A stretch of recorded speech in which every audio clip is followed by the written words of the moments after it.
네, 뉴스앤 이슈 2부 시작하겠습니다. 오늘 전국 분석하기 위해서 정미경 국민의힘 최고위원, 신경민 전 민주당 의원 초대했습니다. 두 분 어서 오십시오. 네, 안녕하세요. 앞서 저희가 1부 때 이제 서울시장 두 주요 후보들의 유세 현장을 연결해서 보여드렸습니다.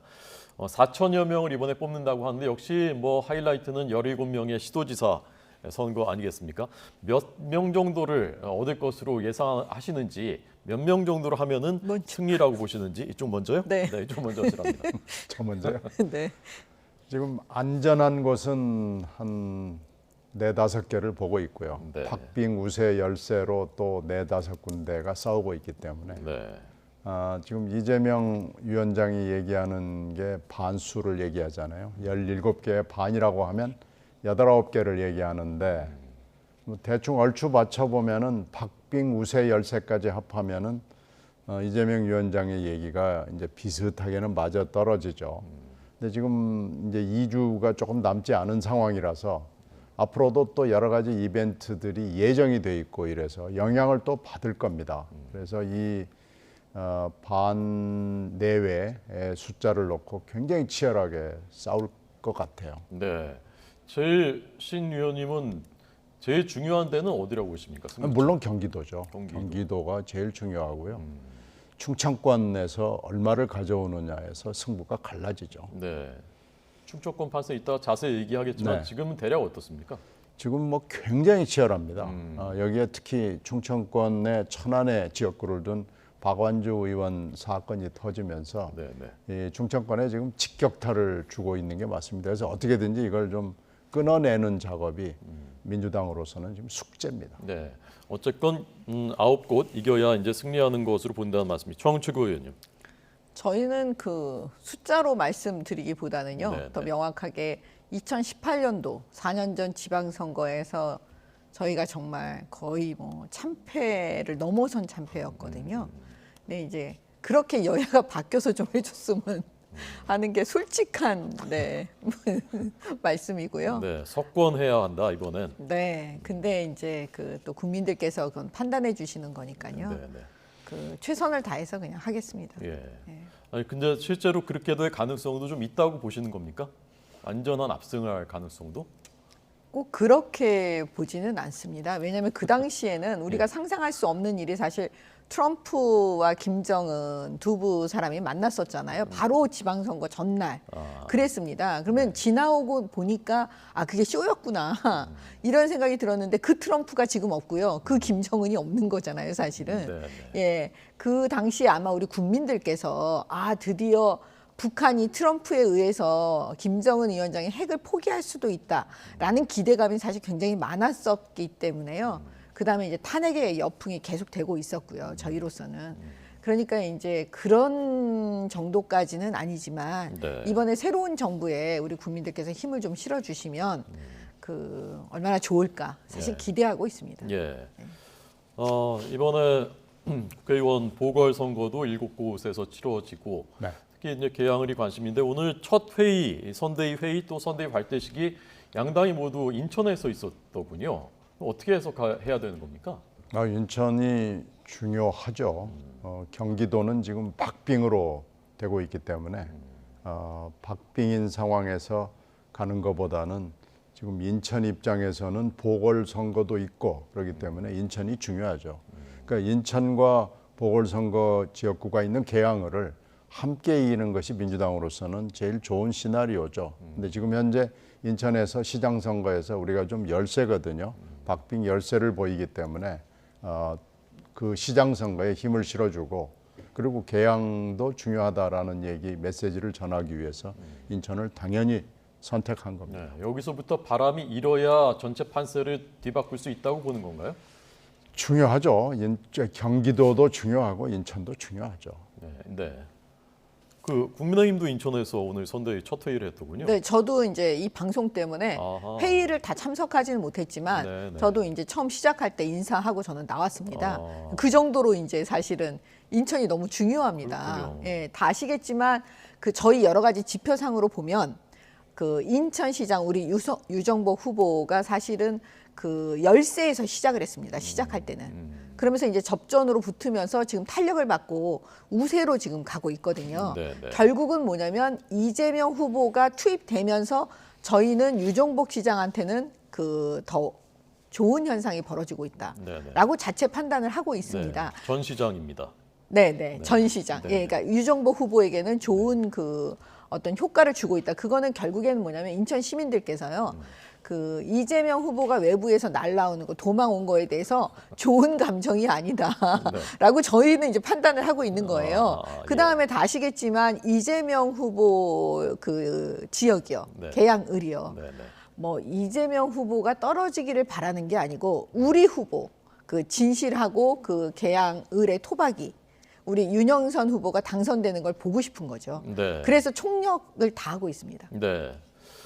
자, 두 분 말씀 듣고 있는 중에 지금 이제 국회 정보위원회에서 브리핑이 진행되고 있는데요.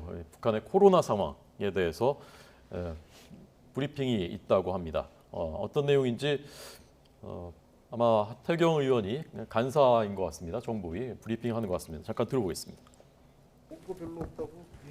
내가 저기 좀 의미 있는 것만 추려가지고 몇 가지 말씀드리고 우리 김 의원님 보완을 좀 하시고 그 뭐야 이제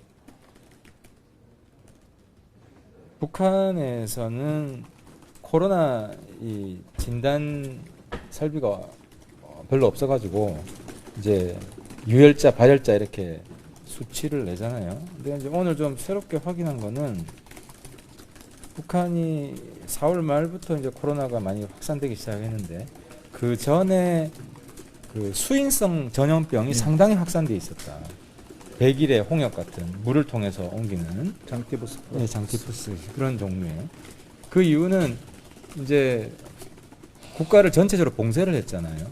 그리고 자꾸 소독을 한다고 했고 그래서 의약품이나 의학 시설 같은 게 굉장히 좀 이제 소진돼 있어서 이제 다른 전염병, 코로나 이전의 수인성 전염병이 이미 많이 퍼져 있었고 그리고 4월 말경부터 특히 열병식 하면서 이제 코로나까지도 퍼진 거다.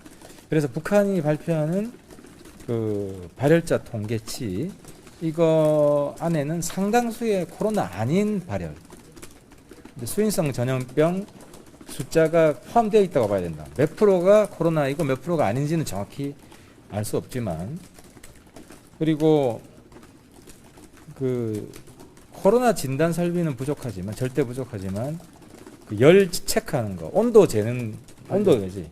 예. 온도계는 충분히 있는 것 같다. 그리고 이제 중국이랑 기차 왕래가 됐었기 때문에 이미 그 기차를 통해서 많이 반입이 됐던 것 같고 그리고 발열자는 발표된 수치의 사람들을 100% 다 격리하는 건 아니지만 상당수를 별도 시설, 뭐 학교라든지 이런데 격리를 하고 그리고 이제 온도가 떨어지면 그 풀어주고 하는 식으로 관리를 하고 있고 또 북한이 이례적으로 매일매일 이 발열자 숫자를 발표하는 것은 너무 퍼져 있는 상태에서 이렇게 발표를 해서 북한이 관리하고 있다라는 걸 보여줘야 이제 북한 민심도 좀 진정이 되고 그래서 외부의 어떤 대외 지원을 호소하기 위해서 발표하는 것이 아니라 오히려 민심 통제 관리를 위해서 수치를 발표하는 것이다 하는 거고요. 그 다음에 그리고 대외에서 지원받는 우선순위는 중국이 1순위고 그 다음에 국제기구 미국, 한국은 제일 마지막일 것이다. 그 다음에 미사일은 뭐 코로나 시국이긴 하지만 발사 징후가 있다. 그리고 핵실험도 뭐 준비는 다 끝났고 타이밍만 보고 있다. 이 정도?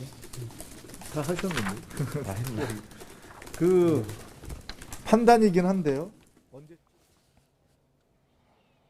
네, 국회 정보위원회 브리핑이었습니다. 국회 정보위원회는 이제 국정원을 소관 부처로 하고 있는 곳이어서 국정원에서 국회 정보위 와서 브리핑한 내용을 여야 간사들, 여당 간사인 하태경 의원이 얘기했고요. 오른쪽에는 야당 민주당 간사인 김병기 의원이었습니다.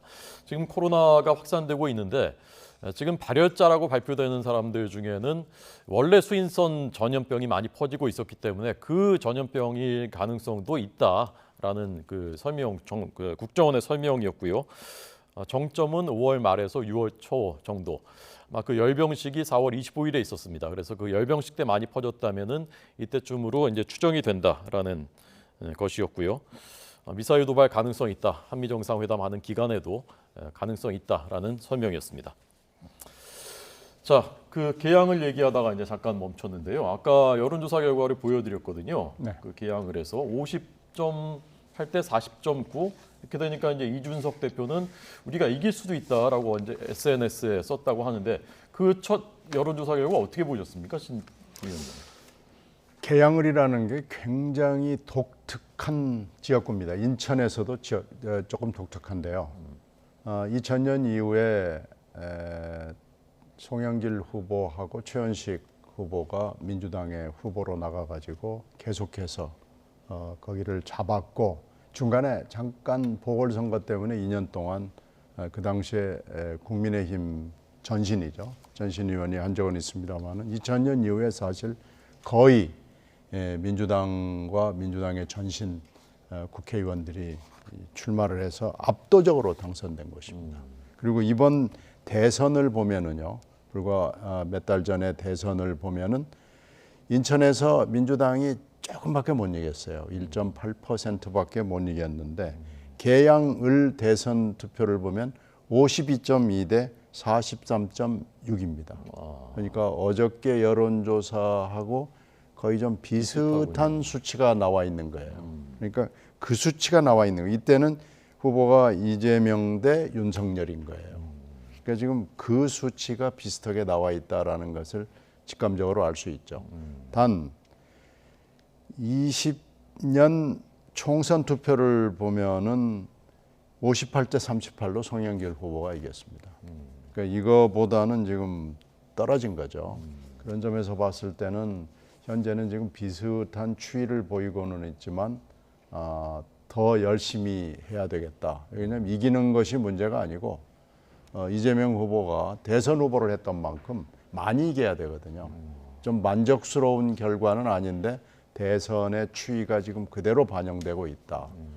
그러니까 전체 판세도 중요하지만 이재명 후보로서는 지역 판세도 무시할 수 없다. 이런 사인으로 보입니다. 네, 정최구 의원님은 어떻게 보셨습니까? 지금 그 계양을 지역이 우리로서는 정말 텃밭이 너무 안 좋은 지역이지요. 그러니까 사실은 이재명 후보가 글로 간 거죠. 예, 그냥 뭐 선거운동 안 해도 이길 수 있는 지역이라고 판단하니까. 그런데 지금 그 말씀은 못 드리지만 공개적으로 그 계속 좁혀지고 있다. 저희는 그렇게 판단을 하고 있습니다. 추세를. 그럼 결국에는 뭐냐면 그 이재명 후보 대 네, 저는 인천 시민, 계양을 시민들과의 싸움이 될 수도 있다. 그래서 이제 이준석 대표 분석은 아마도 이제 이런 여러 가지 걸 감안해서 그 우리가 이길 수 있다라고 이제 자신감을 갖게 된 겁니다. 예. 그러니까 실제로 그렇게 그 당 지도부에서는 지금 지도부의 일원이시니까 실제로 네. 그렇게 보고 있는 겁니까? 네, 실제로 보고 있습니다. 왜냐하면 지금 이제 여론조사를 저희가 말씀을 못 드리니까요. 그냥 네, 네. 내부적으로 갖고 있는 거 보면 확실히 지표에서 유의미한 의미가 있는 것을 발견할 수가 있습니다. 네. 예. 그 경기도가 지금 한치 앞을 내다볼 수 없는 그 여론조사 결과도 엎치락뒤치락 하는데요. 경기도 판세는 어떻게 보시는지 하고 또 강영석 후보와의 단일화는 가능성이 있다고 보시는지 필요하다고 보시는지 이번에 국민의힘 먼저 듣겠습니다. 경기도가 지금 그 접전인 거는 맞고요. 그 저희로서는 이제 그 완전히 총력을 여기도 다해야 하는 지역이거든요. 근데 이제 지금 강영석 후보 부분을 이제 그 당내에서도 여러 가지 얘기가 나오고 있는데 경기도 지역의 특수성이 있습니다. 경기도는 그 젊은 중도층 그 많습니다. 사실은 도민들이 그렇기 때문에 그 이 수준도 굉장히 높으시고요.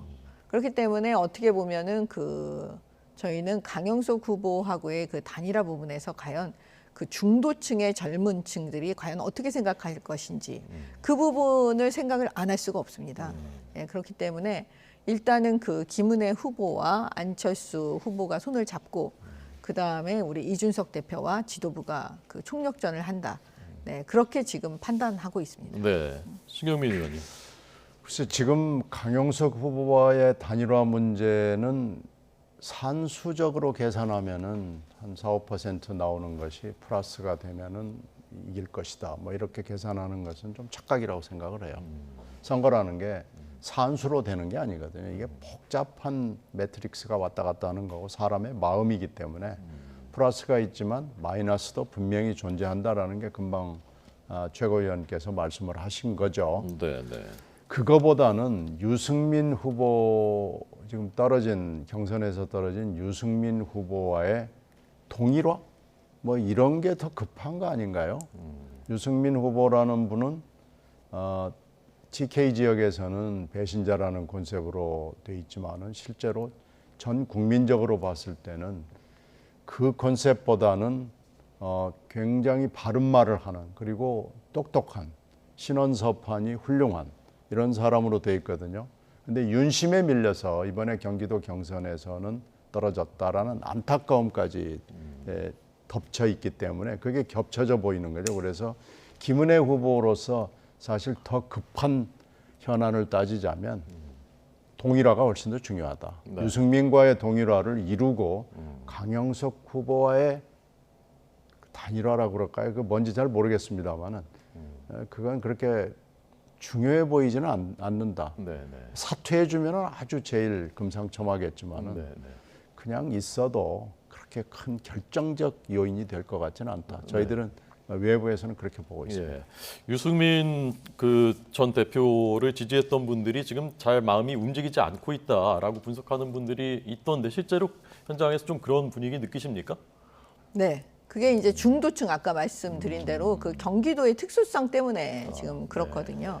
그래서 이제 그 부분을 과연 우리가 지금 이 상태로는 그 확 치고 나가는 지금 국면을 못 보여주고 있기 때문에 뭔가 충격요법을 지금 써야 된다라는 게 내부 판단이고요. 네, 네. 그 이준석 대표와 이제 지도부가 그 부분에 대해서 논의를 하고 있는 중입니다.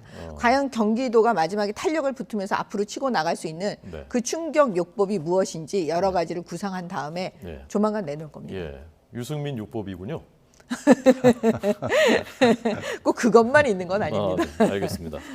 그 김동연 후보는 이재명 그 후보를 이제 말하자면 이제 업고 출마한 것으로 이제 저희가 생각했었는데 어제 뭐 성남 FC 등 백현동이든 진상 규명한다면은 협조하겠다 본인이 된다면 그다음에 이제 법인카드 문제는 명확히 뭐 문제가 있다 이런 발언을 했는데 이건 어떤 배경으로 이거 어떻게 해석해야 되는 겁니까?